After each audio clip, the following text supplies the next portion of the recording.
Can you tell me what is life?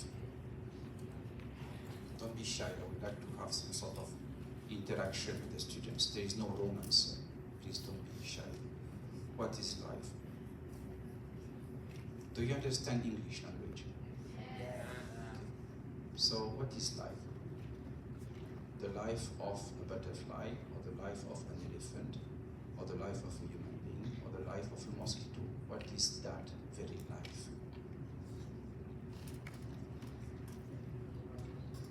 Yes, sir. Can you give him a pass to the audience some microphones?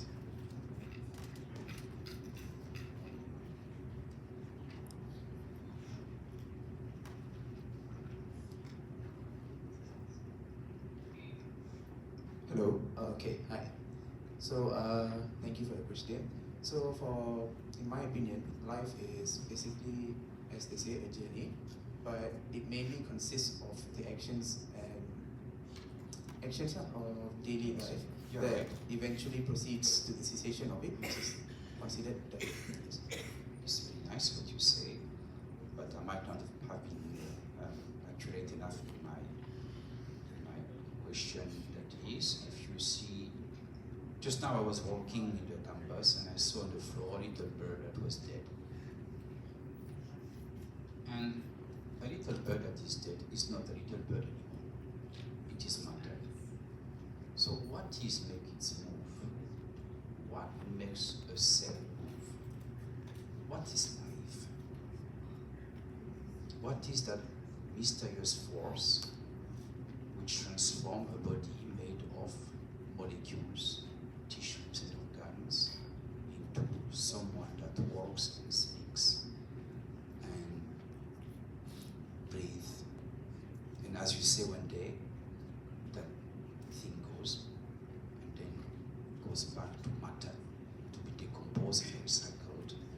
So what is that thing that makes us right now alive?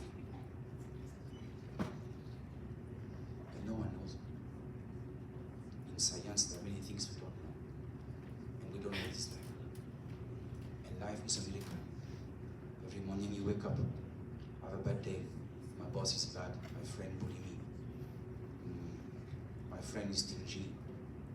Hey, come on, you're alive. This already is so much to be alive. What makes your heart beat?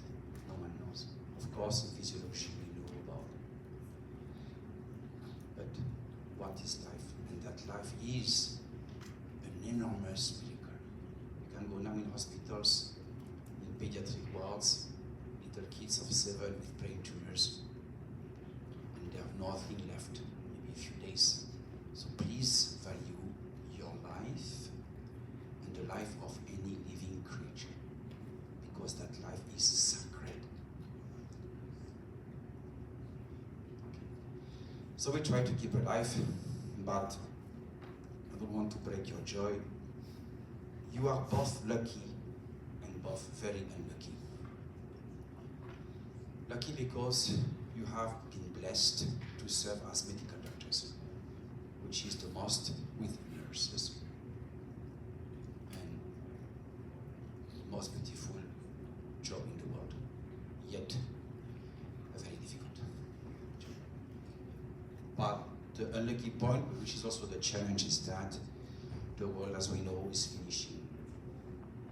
Have you seen the temperature outside? I'm not Sabah, okay? But it's too hot, it's not normal. And you remember COVID-19? Was it nice? But you know what? If we don't stop to cut the rainforest, if we don't stop to abuse nature, we are going to get something much more dangerous than COVID-19. And you will nest that, and you may be in the walls to save lives. This is a publication for the student in high school to make it very simple. Scientists tend to write letters to the world, and they do that by making papers, publications. Publication here published in 2015, speaking of the Ebola virus. The virus is a zoonotic disease. What means zoonotic for the medical student? Excellent. Well done. It passed from the animals. In Africa, they've cut all the jungle. It's okay. It's their land, they do what they wish. Your choice. But deep in the jungle one day, someone is going to meet a small rat, or a bat, or a scopolander, an animal with which he had nothing to do and was not supposed to eat, but he will get bitten. He will be infected by the virus that will kill him very fast. Zone. An Ebola virus is a virus which has a mortality rate of up to 90%. What does it mean? A mortality rate of up to 90%. Yes, thank you very much. Is it nice? What was the mortality rate of COVID-19? Roughly.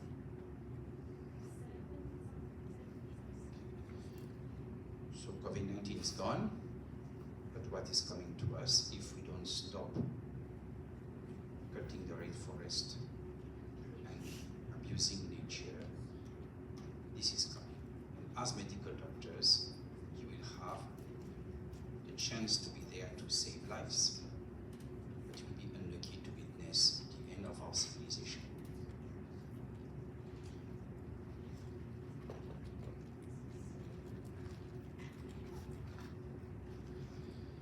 Now, I understand that today the subject of your yesterday meetings or discussions are about non-communicable diseases, and another thing that in terms of preserving life, which is sacred, is the fact that we are eating or we are being fed with food which are not very good. And do you know what is palmitic acid?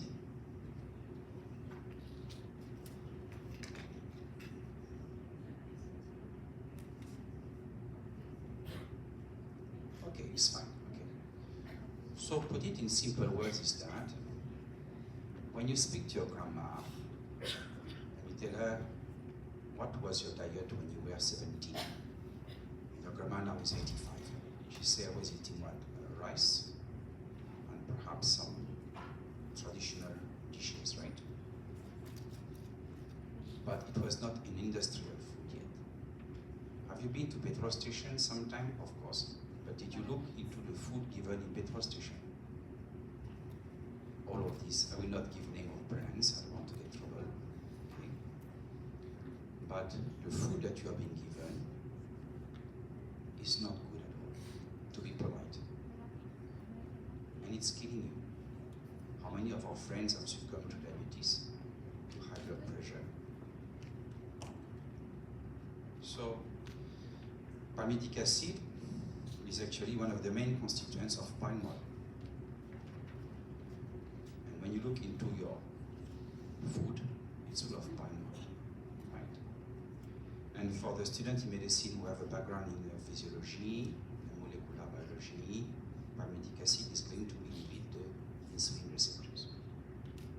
Therefore, cells are not able to take glucose anymore, and then you have hyperglycemia, you've got oxidation in the plasma, and you've got this cascade of metabolic syndrome, etc., etc. So the food that you are being given now is basically not nice at all. Too much salt, too much sugar. All of these are poisons. Some of you have goldfish at home? Who are you? You here? You have a goldfish at home? Yes. What's happened when you give food to your goldfish? And what's happened if you give too much food? And why do they die?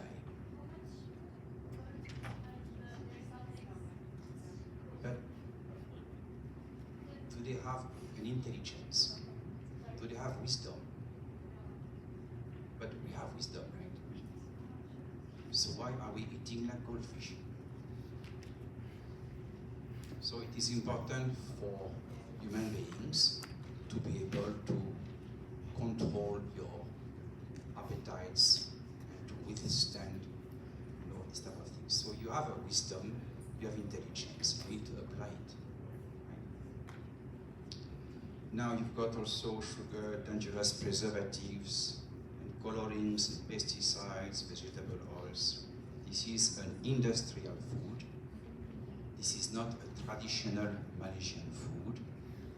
And we are living in an industrial era in which your purpose is to be consumers and to keep on eating and eating and eating, just like animals.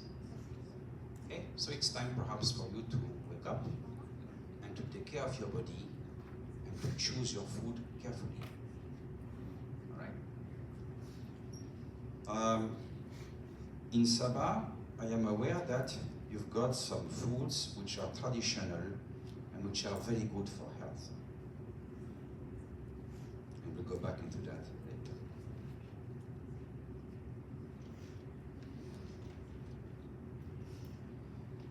So, we spoke about this COVID-19 and viruses coming in the food. So it appears that although we are now in 2023 having lots of medicines, wonderful machines to make diagnosis, and a lot of dedicated doctors, people are still dying, many. Not everyone reached the age of 85. Many people die young of heart attack, of diabetes, of cancers, owed in part to food, and in part to lack of education.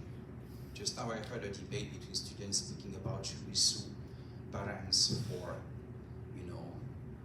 having their kids obese. But my dear students, those parents are victims of a system which is brainwashing them to eat rubbish food and doesn't pay them enough to buy good food. So why do you want to punish the victims? Wake up, use your mind. The purpose of education is to get wisdom. What is wisdom?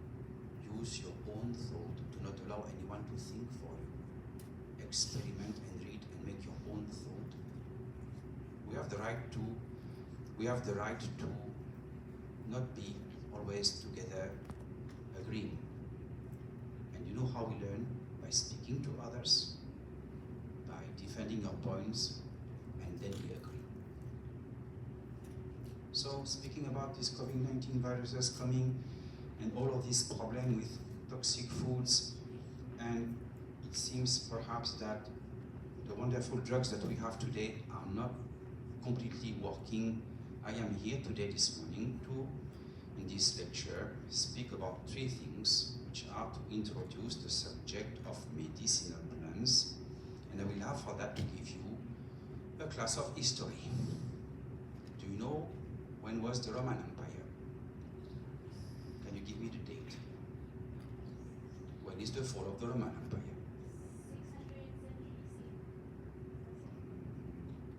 I'm grateful to you to participate. Not this year. It's okay. It's okay. No. I'm very happy that you answer, and I want you to answer more. The Roman Empire fell in the year 476 BC, and it's important. Okay, why Roman Empire? You say, okay, look, we're in Sabah here. We're not going to, to follow your white man's culture. You're right, okay, but I'm coming from there, and I learn from there. So I will show you what we know. Okay. Then we will. I will give you two examples of medicinal plants from which two very important drugs have been derived and used by doctors, and thirdly, to raise awareness on the incredible pharmaceutical wealth of Sabah. To be Sabahan today is good, because you've got in your state a wonderful stock or armamentarium of medicinal plants, which are unique to your state. and which may contribute to help your society to fight viral infections and also non-communicable diseases. This is the year 2700 BC. What means BC? Before Christ. And now we are what?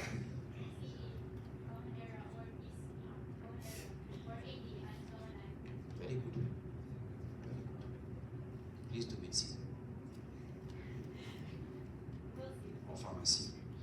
Okay, slide 5. Okay, so in China, in the year 2700 BC, we've got some very important people.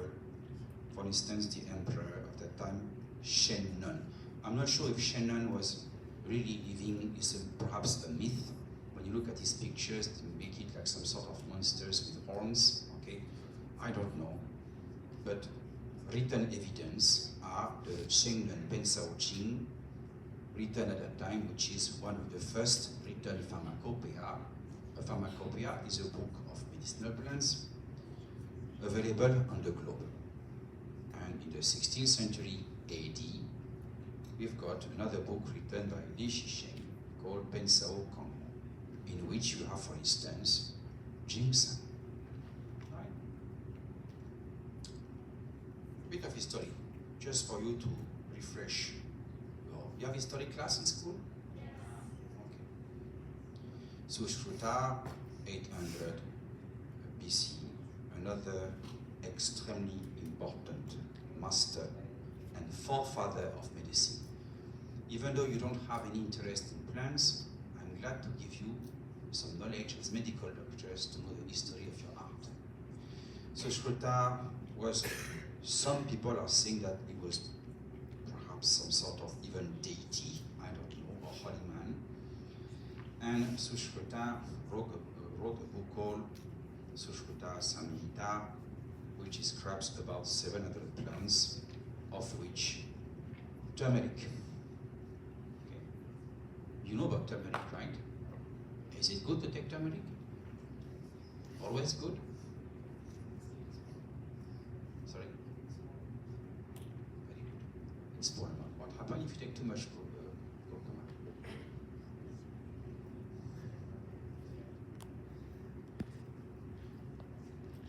You are going to bleed. So it means that medicinal plants, when they are in the hand of experts, medical doctors or pharmacists or professional herbalists are safe. But if they are not, you can kill people.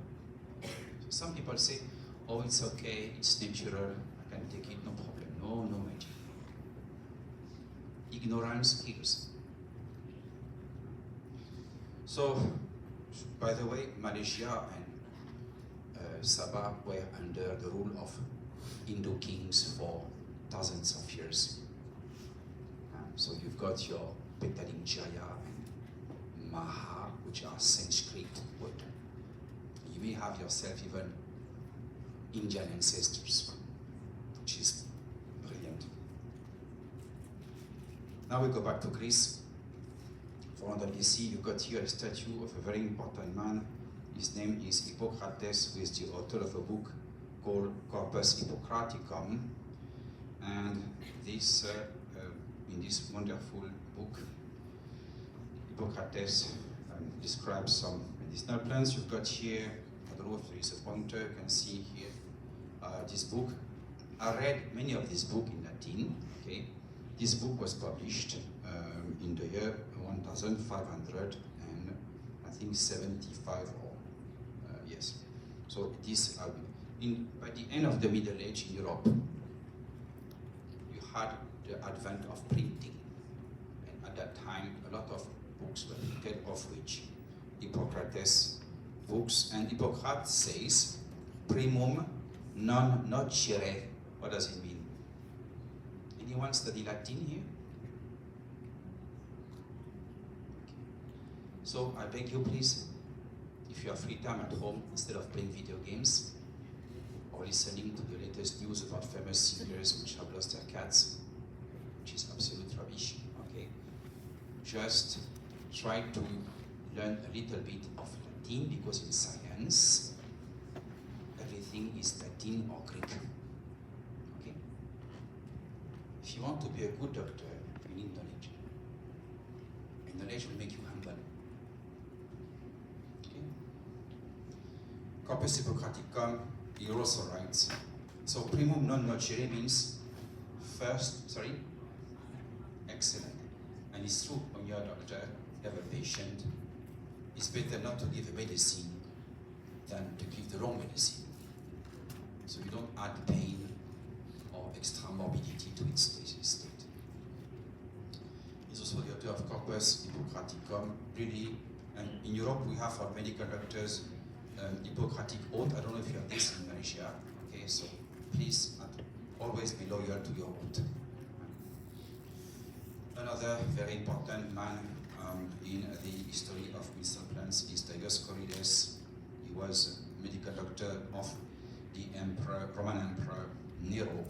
He wrote an enormous book called De Materia Medica, in which you have lots of medicinal plants, of which 600 species, of which rosemary, and he writes, rosemary cerebrum corroborat, which means that rosemary is good for the brain.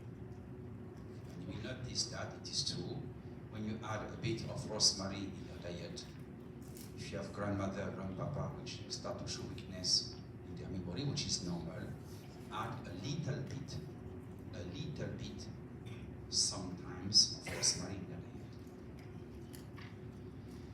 Then we have here, slide 9, Galen, another very important figure in medical science.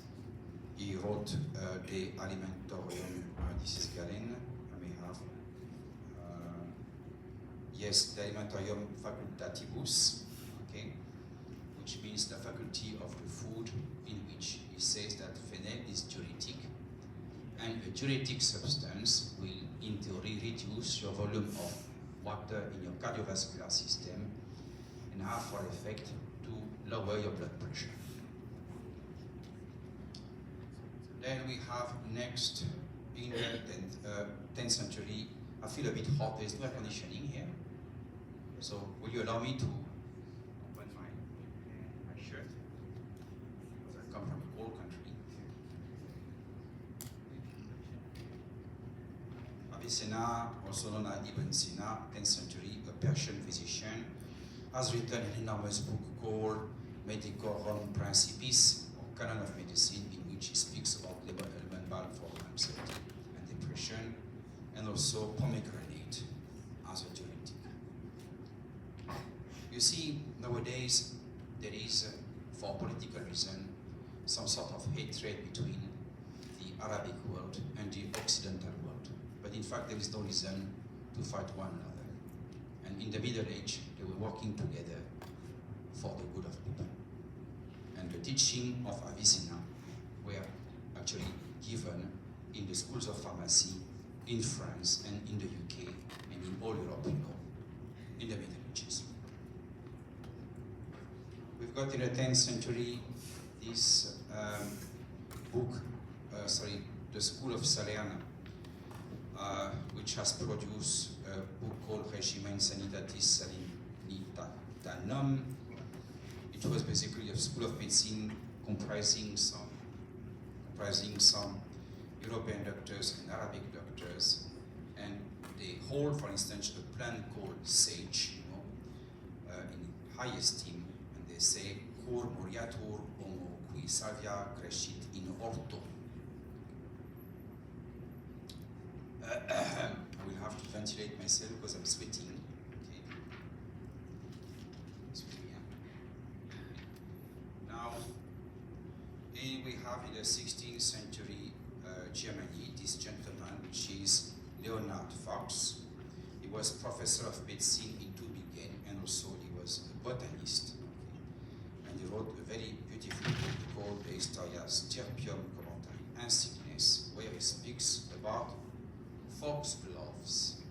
We will discuss about foxglove in some time. In the UK, in 17th century, we got John Parkinson.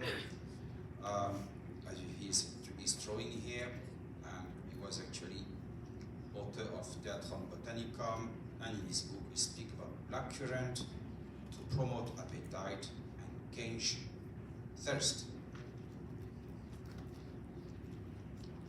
18th century France, Nicolas Lemery, French physician and chemist, that wrote another compendium of plants under the name Dictionnaire universel des drogues simples, in which he speaks of turmeric for liver and pancreatic obstructions.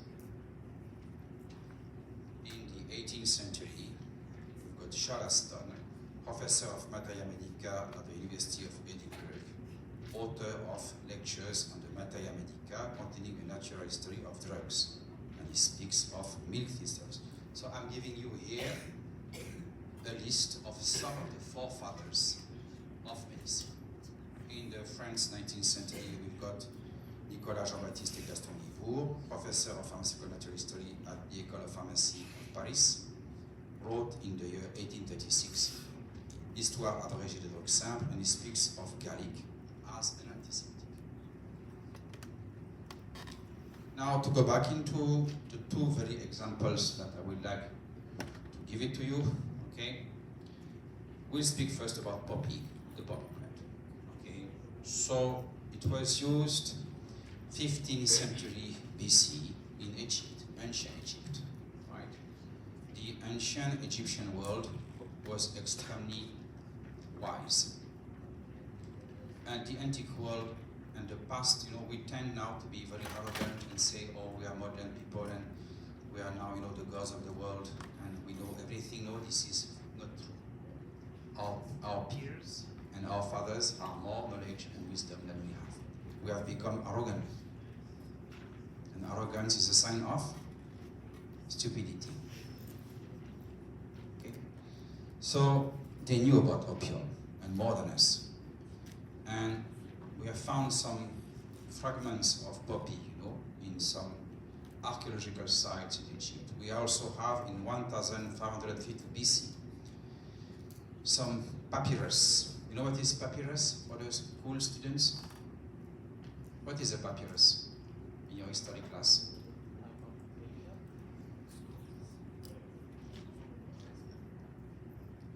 Speak to the students of high school, sorry, of course you know.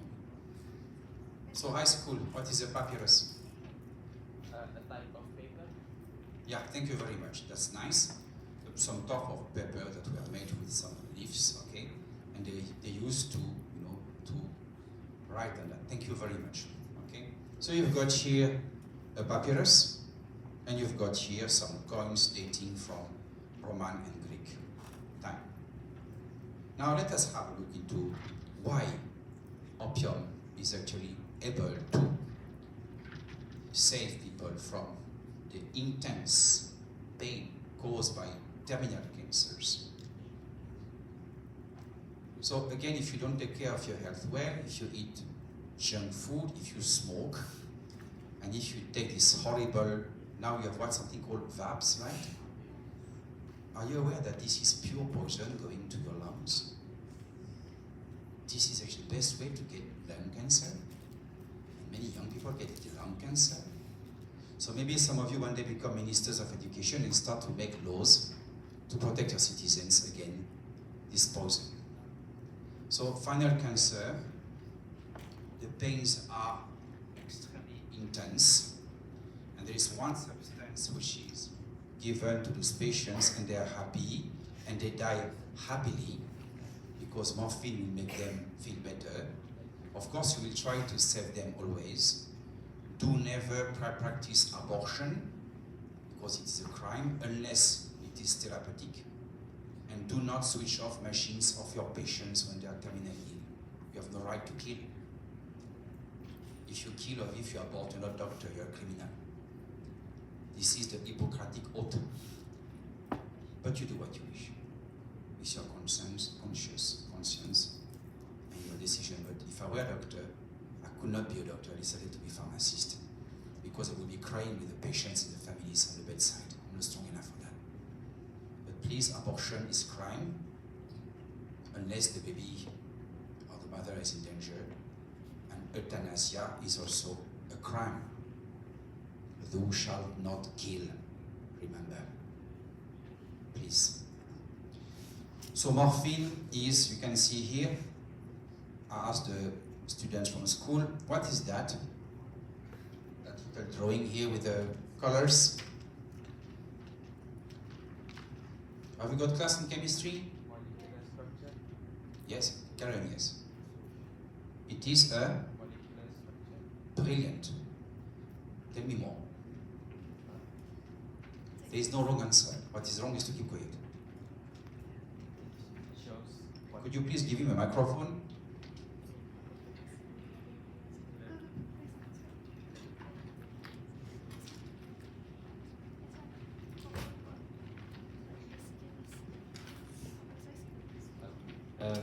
Yes. Yes, It I shows all the atoms and the bonds. It shows the bonds between all atoms Very and good. how they form a molecule. This is excellent. Do you recognize the atoms there in the molecule?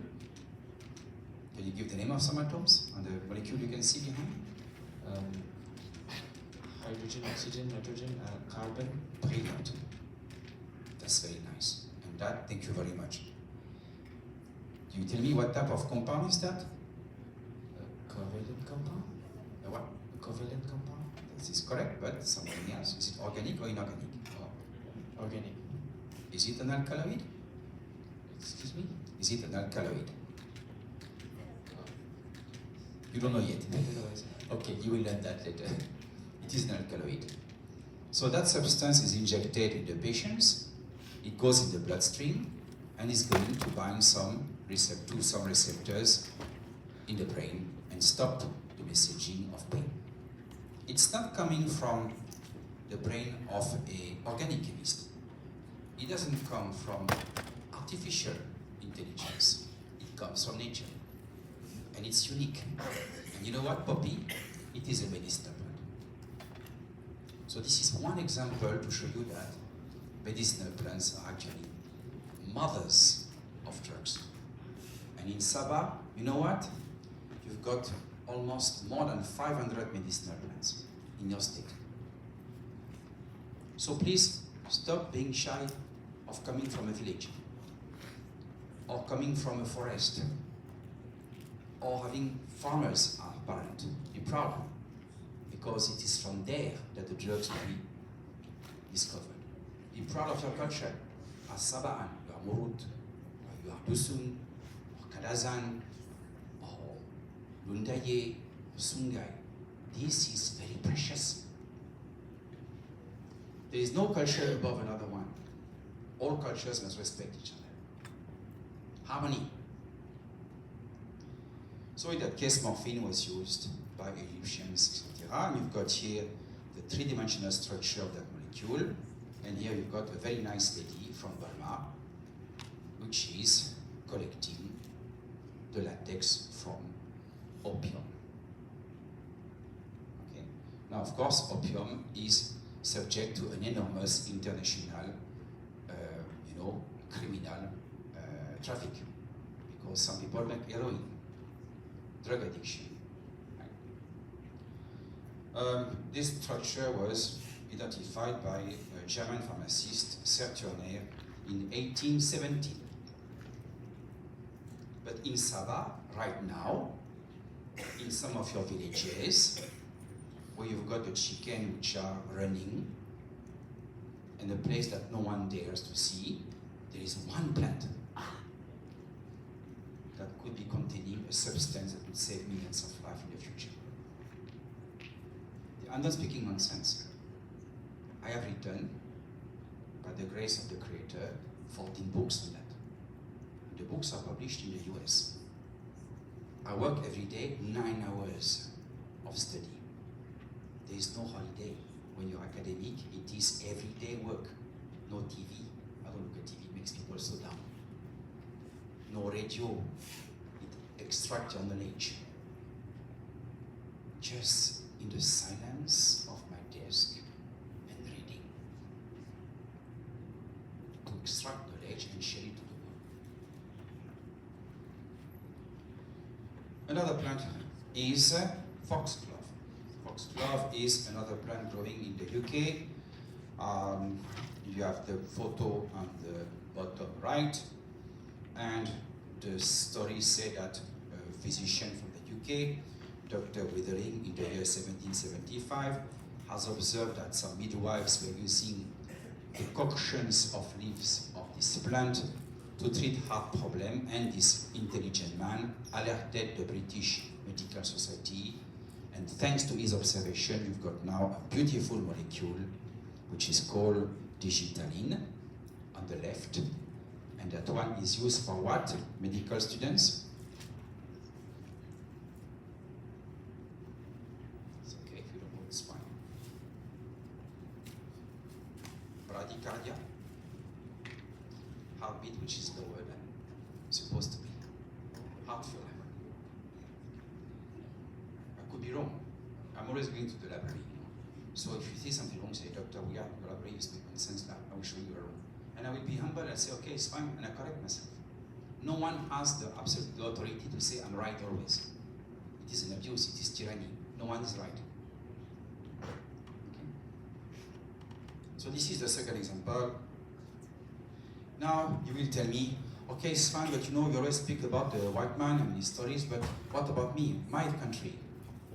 Be proud, because you know, for the last about 2,000 years, from your Sabah comes two important products, which are camphor, that I think you call kapur, which come from a plant coming from here, the Yobalanopsis aromatica. And in the Middle Age, the Arab and Chinese traders came here, get the kapur from the Dusuns, Kalazans, and Muruts that were in the jungle, exchange them for urns. You know the urns you got in the Dusun village? Before they use it to put the dead right inside, okay? Okay? They had a trade. But 10 grams of camphor was then sold by the caravan from China to Europe on camel's back and reached Italy, and 10 grams of camphor was equivalent to more than 10 grams of pure gold from this place. Your primary rainforest. And so much of it has been destroyed.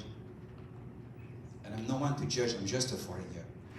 I have a French passport, I've got a visa here, so I have nothing to say. But I will tell you just by kindness that your primary rainforest must be preserved. Stop cutting trees. These trees are unique to the world. These trees may contain substance to treat HIV. You know, Sarawak, there is one plant. It is called Calophyllum Calophyllum tesmani varinophyloides. And from that tree, from the jungle, they found caranolide A, a substance for HIV. In the future, more viruses are coming. Nosocomial resistant bacteria. Have you heard about Candida auris? Medical doctors. You know what is Candida? And Candida auris? It is a yeast that cannot be treated. When you'll be in your 40s in hospitals, you may be unable to treat your patients with bacterial infection or fungal infection. Check Google Scholar, Candida auris. Okay. So you also have Gambir, you know, that you've got here that has been used, you know, and exported to the world. Now I have written a book about the medicinal plant of Sabah. It took me 2 years of work. It is on Google Scholar. I'm not trying to sell my books, it's too expensive. I can't also even myself able to buy my own books. It's too expensive, okay? But it is sold in the US or whatever, rich countries, okay? So, and I will give a copy to the library. I've given a copy of one of my books before on plants foraging to the library. By the way, you've got one of the best library in Malaysia. Okay, it's nice, it's clean, it's very well organized. Okay, so the plant of Sabah, I arrived here 2 years ago. My former boss said, look, we want you to write a book on the plant of Sabah, and I did it. Okay, and I found that you've got in Sabah at least 500 medicinal plants. most of them are flowering plants. And I would like to go with you to some of funny, simple examples that you know, of course. The first one is what you call daun sirih in Bajau and Kedayan, daing sirih also, or molur malat in Murut. Is there any Murut student here? No? Okay. Pepper betel, which is used for diabetes by the Bajau, Dusun, and Kadazan. Then you may tell me, okay, it's fine, okay, but this is a claim, right? You don't have evidence. You are the one to give the evidence. You get your masters and PhDs, you become lecturers or researchers, and you make the research. Next one, Simbopogon citratus. Sorry, I've got some paper, I need to collect it.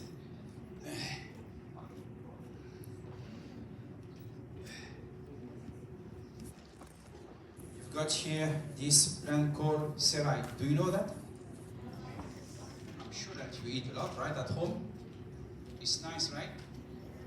So next time your papa go for his blood pressure check and say it's too high, you just say to him, Papa, look, stop putting salt in your food and ask Mama to take one or two of those things and boil it in soup. Or you can ask something called chayote. Have you heard about chayote? Or moringa? You know what? In Sabah and in Southeast Asia, actually you don't need to buy beta blockers. And you don't need to import nifedipine from the US because the plants are growing in your garden and you don't need all of that expensive things that cost a lot of money to the government. Of course, sometimes doctors will prescribe because it's a must. But if you have education and if you have wisdom, I never drink in plastic because it's toxic. Sorry, but I'm very thankful. But if you have a small fund, it would be nice, no? A small fund, okay. So, that one used for flatulence because of the essential oils and also, this is called la langue, okay, very common in Sabah, used for fever by the Dusun, Kadazan, Murut, and Sungai. One of the most fascinating things about Sabah is that you've got wonderful ethnic diversity. And it is very important for each ethnic group to save its culture. Do we have to be all the same? Do we have to think all the same?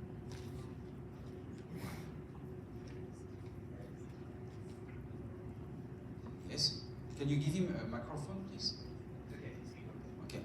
So basically, what I said was the diversity and the difference is what creates a variety of a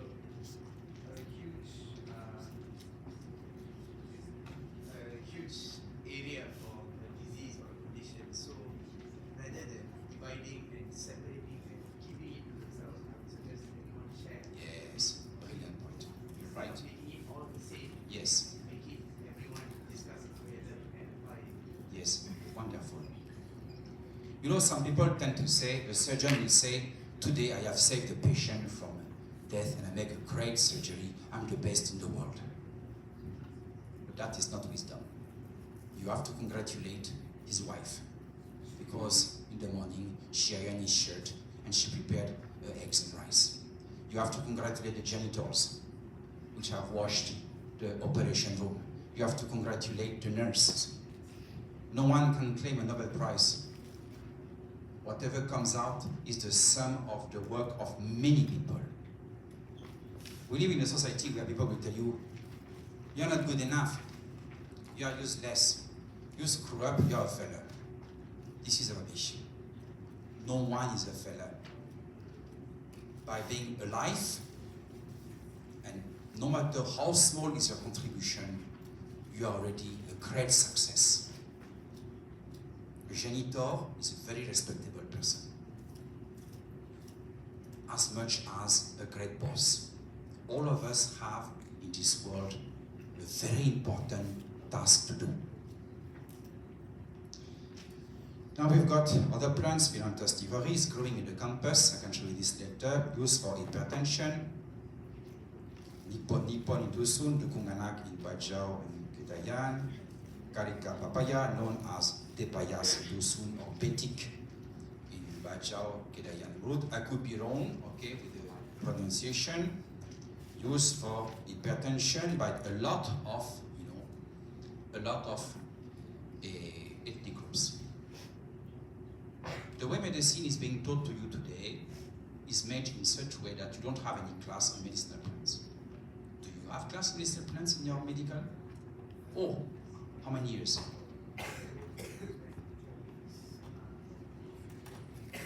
4 weeks is nice, but it's far away from what needed. In fact, you should have it every year.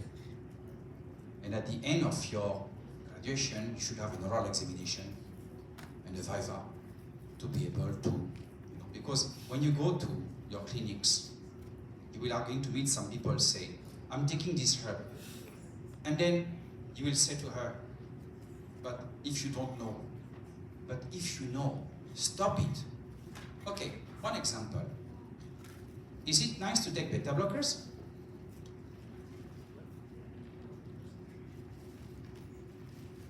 What are the effects of beta blockers on your, I would say for instance, what's happened if you take beta blockers and if you take a lot of food rich in potassium?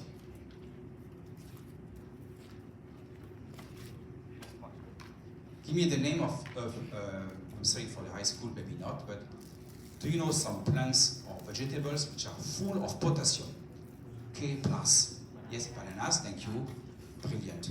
One more. On Google, they will say, wow, you have to take some pumpkin seeds. It's great. But you know what? It's full of potassium. And if you take beta blockers, your potassium will accumulate in your bloodstream. Is it nice? What happens when the potassium goes above the limits? And then, so on Google they say to the world, come on guys, buy my product, buy potassium. So a gentle lady in a village with kidney failure will look at that. She's not protected. She will buy pumpkin seeds and she'll die. Who is guilty? It's okay, forget the guilty. But if you were given in medical school for your 4 or 5 years in parallel, very strict professional teaching in medicinal plants, you will tell her, Mom, look, you are having kidney failure, you need to go for dialysis, you have to stop these pumpkin seeds. And you save a life. How beautiful to save a life. Orthosiphan miscellaneous called Misai Kuching, which means the what cats with skulls, okay? Used for hypertension by lots of people in this country. It is a powerful diuretic. Okay? The Dutch, when they were in Indonesia, we already wrote about that before. Wonderful plant here called Bunga Kantan, used for fever by Dusun and Kadazan, but also when you look at experimental evidence available on Google, it has a very good effect on blood pressure. So just by having a proper diet, you don't have to take medicines for blood pressure. But you have to consult your medical doctor first. By the way, I'm not making any claims. I don't make any claims on these plants. Okay, so please don't go home and start to stuff yourself with whatever.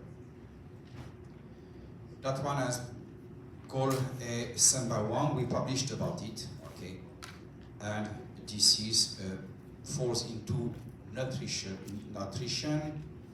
Now we've got in your beautiful Sabah, in the rainforest, whatever is left of it, some fantastic plants. For instance, the Murut people, as I read on books, I make a review since the 15th century.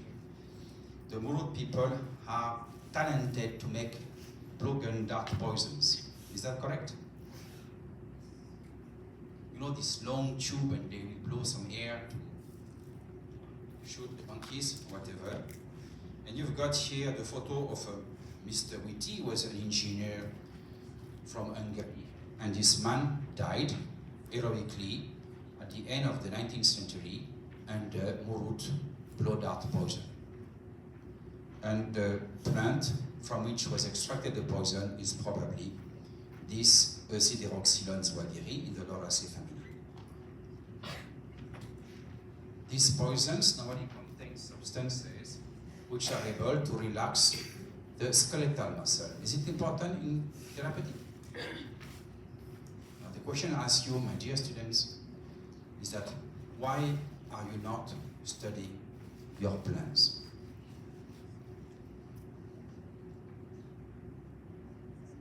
Why are you not going to your forest and collecting plants and doing your own research and develop your own medicines? So hopefully, perhaps some of you will dedicate their lives into that. The side effects of these 500 plants, most of them no one knows.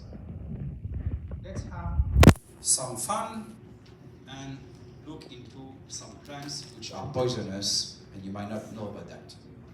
The one on the left is called Morinda citrifolia linnaeus. It is something that you call, I think, in your country, Menkudu. Have you heard about this? Menkudu? Okay. So Menkudu is full of potassium. So if you have kidney diseases, and in general I would advise you not to take that plant at all. The other one is Mimosa pudica linnaeus, what you call putri malu. Okay, people say it's nice, blah blah on Google. Okay, I'm surprised to see that Google is allowing so much rubbish to be said to the public. Okay, Lantana shamara in the gardens, very dangerous. Tonkali, I'm sorry, I might become very unpopular today. As a professional pharmacist, I don't bother about popularity and I stick to what is right. And as medical doctors, you have to stick to what is right. And you will have to withstand the pressure no matter what. And it won't be easy. But you have to stick to truth because you need to save lives. Tonkali was used before I work in what you call peninsular Malaysia. And I met a lot of Malay people in Perak. And traditionally, they use a few pieces of wood and they put in boiling water and they take one cement. That's okay. The Malays before were in the paddy field. They were hardworking. I'm not saying they're lazy now, to put words in my mouth. But the fact is that the Malay people before were in the paddy field, very hardworking, what you call petani. Okay? Now no more. Okay? And they needed this plant for their strength. But now you've got extracts. What is an extract? How do you make an extract? Do you like these horrible synthetic coffees like Nescoffee, which is fake coffee? You know on TV you got every day Nescoffee, it's not coffee at all. Okay, it is a chemical substances. So these are extracts. It is a vegetal substance boiled in water, you filter and you evaporate the water and you get a paste. Okay, it is an extract which is very concentrated. So to give extracts of tonkali to people and every day, even in coffee, then I invite you to look into Google Scholar and to check on the effects of these extracts on the prostate. I am not making, whatever I say is from published evidence, and I found that rats given extracts of this tonkali develop prostate abnormalities. In polite words, cancer. Have you not noticed that many people make prostate cancers in this country? One more, Sauropus androgynous that you call Sayurmanis. Okay? That one, if taken raw, will destroy your lungs. Yes. I wouldn't eat it also. I went to a presentation to the Sabah Herbal Association, and very kind lady told me, but you know, we fry it first. But I will not eat that. In fact, by being very careful of the food you eat, you can live much longer. But for that, you have to stop listening to commercials. You have to wake up and have your own decision on my own body. Because when you are on your deathbed because of palm oil, Nestle will not be at your bedside to say to you, I'm sorry. So, wisdom.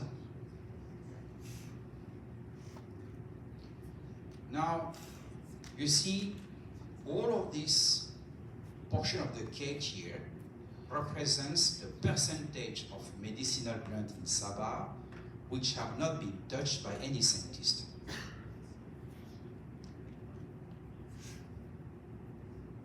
Which means that in this, all of that vast amount of plant, some of them may contain substances to cure cancer, or to cure Parkinson, or to fight zoonotic diseases. And it is my hope today that at least one of you listening to me will become a scientist and will dedicate his lifetime to study these plants. It won't be easy. Okay?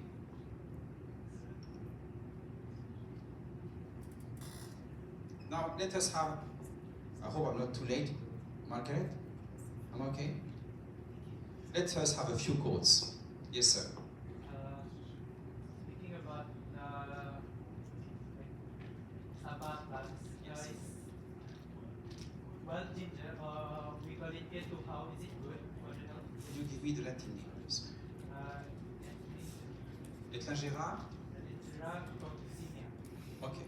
Etlangera coccinea is actually under this. Someone is sleeping there. It's okay, let him sleep well. At least I make people sleep, it's good. They can relax. We live in a very stressful world. Where are you, Etlangera, my dear? So it's a good question. This is Etlangera eleator. Coccinea is another species in the genus. It's a good point. Well, I will say to you, yes, it is good. The claim is good. But someone needs to do the work in lab and to have statistical analysis of the results. Then you patent it here. Then you sell here. And you make your own pharmaceutical company in Sabah for Sabahan. And you serve your state and your country as a national hero. No? It's good. So let's go back into these few quotes. Okay? The day you are born is the day the world could not work without you. What do you think of that? Does it make sense to you?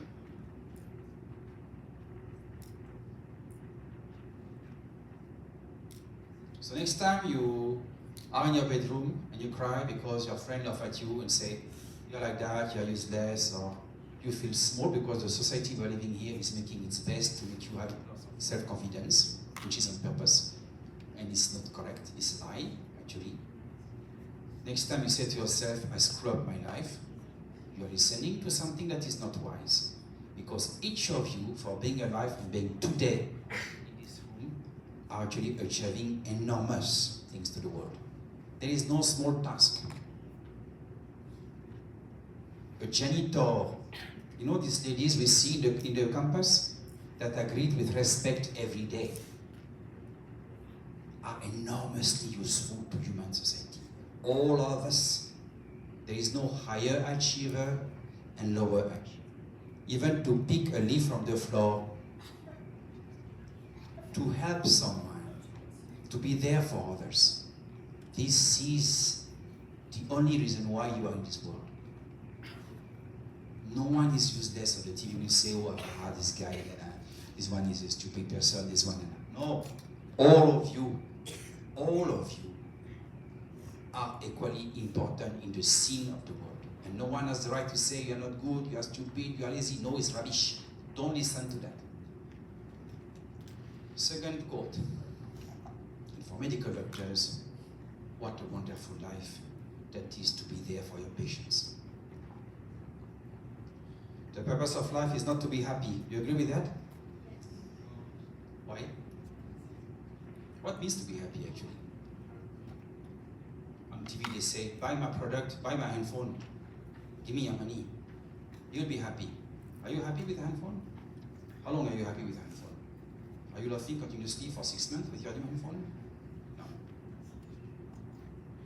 What means happiness? Well, for me, happiness and sadness are the same extreme. What is important is to be calm and kind. It is to be useful. What means to be useful? You see a beggar in the street, you give 1 coin. You see a dog without food, you go and buy food, you give him food. You see a grandmother in hospital, she cries, no family, you sit down with her, speak to her. Every day you wake up, and every day you do a good action. I'm not speaking in the name of any religion. I'm out of this. I'm not speaking in the name of any philosophy. I'm out of this. Neutral. See? But today we are being taught, I must be a winner. For that, I must work on others. I must be mean and cheat. You know what? You will regret that. This will destroy you until the end. Nothing is better than doing a good action, than helping the poor, giving hope to someone that is about to suicide. Okay. Compassionate. Okay. No one is useless in this world who lightens the burden of another. What does it mean? What is the burden of another? You got a good friend. She's crying, she broke up with boyfriend. Okay, it's a stupid example, okay. Or something else, I don't know what to say. Okay, or she lost her grandmother. Be there, listen to them. Listen to people. Huh? Let me do all the good I can to all the people I can, as often I can, for I shall not pass this way again. How do you feel about that? This is from Wesley.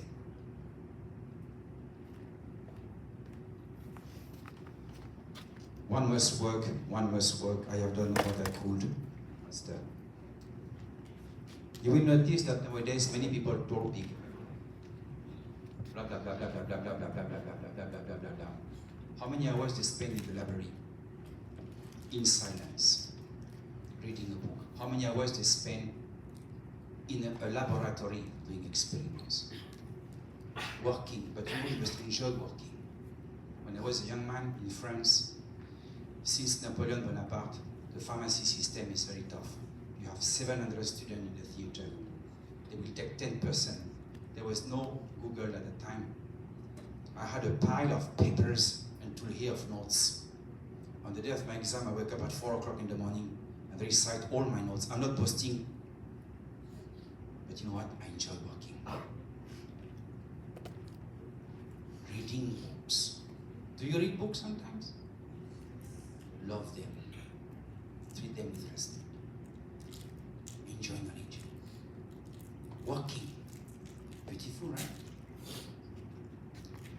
And then, Alexander of Macedon, nothing is nobler than work. Just a small picture. What do you see in that picture? It's a stupid question, but another way to formulate it. Yes, madam. I see colorful window panes. Very good. And what is the purpose of that window? To cheer up the decorations to contrast the plain surroundings. Very good. Your English is very good, by the way. And any other comments from friends? What does the window do? Sorry. Let light in. To let the light in. The light. Dominus illuminatio mea. It's Oxford principle. God, bless be his name, illuminates me, illuminate me. Each of you is today here a window. And each of you has the opportunity to shine the light to the world. By being researchers, medical doctors, pharmacists, lecturers, and even what? Janitor, baker, bus driver. But janitors and bus driver will not help with medicinal plant too much, okay? But at least for our development of medicinal plant in Sabah, each of you here has the opportunity to shine to the society. Thank you very much for your time. That's all.